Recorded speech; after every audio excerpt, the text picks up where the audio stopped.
It's about the culture. That's right. It's about the culture. It's about the brothers in the studio. Listen, TMP, Microphone Prince, Microphone Prince, Microphone Prince. Thank you for coming up again, man. It's always a pleasure. You're a big part of the Hip Hop Co-Creators page, and you know what? Just everything that you've done to help the page, you know, gain notoriety and all the dope records that you put out. Listen, talk to us a little bit about what you got going on right now with the Ghetto Brothers. That's an incredible record. It's featuring you, featuring my man here, Thirstin Howl, the legendary Mr. Schick, and LA Sunshine. Yes, sir. And who's the beat produced by? Y'all Z, my brother Y'all Z. Another part of the Hip Hop Co-Creators. We got a powerful team, Frills. That's right. We got a powerful team. Boricuas is running the building. So listen, tell us a little bit about that creation. And that track is actually 3 beats with another 3 break beats in it. So it's 6 minutes long and it's like 6 different beats. What inspired you to make that record? When the conversation about Puerto Ricans and hip hop started turning into that blacks and Puerto Ricans were racist and were enemies, it made me want to dig into. There was like an old legend that hip hop was an alternative to gang violence, and it always sounded, you know, like a fantasy to me. But I dug it up, and there was a group called the Ghetto Brothers who, in the midst of the gang warfare of the Bronx, a brother by the name of Black Benji was killed trying to broker a peace, and there was going to be a huge war in the city. And the Ghetto Brothers decided to have peace instead of war. So they declared a truce.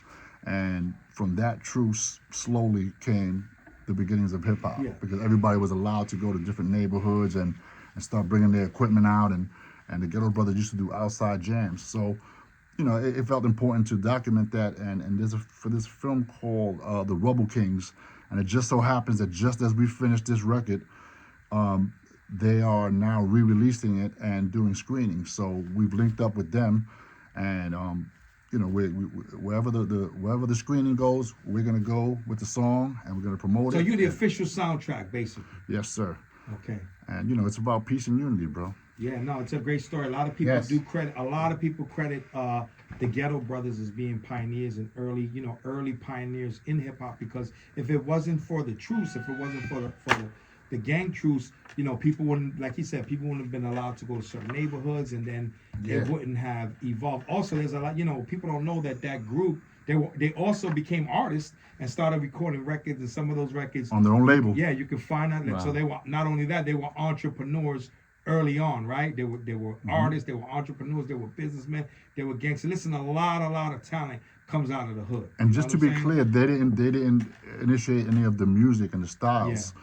But they just created the atmosphere where they could flourish. And they're from the Bronx. Yes, sir. And the aura. And the aura. Because that's part of all of this. That thoroughness, aura. I'm walking down any block, your block. I'm not scared. That's part of hip hop. And a lot of people forget that. And that's what a lot of this generation don't have. Yes. Yeah. They go hide in the room. They don't come outside. Yeah. They're inside. They're online all day. That's true. And you know, we live in a real funny time where anybody can jump online and have an opinion because they know they're not outside. They know they don't got to see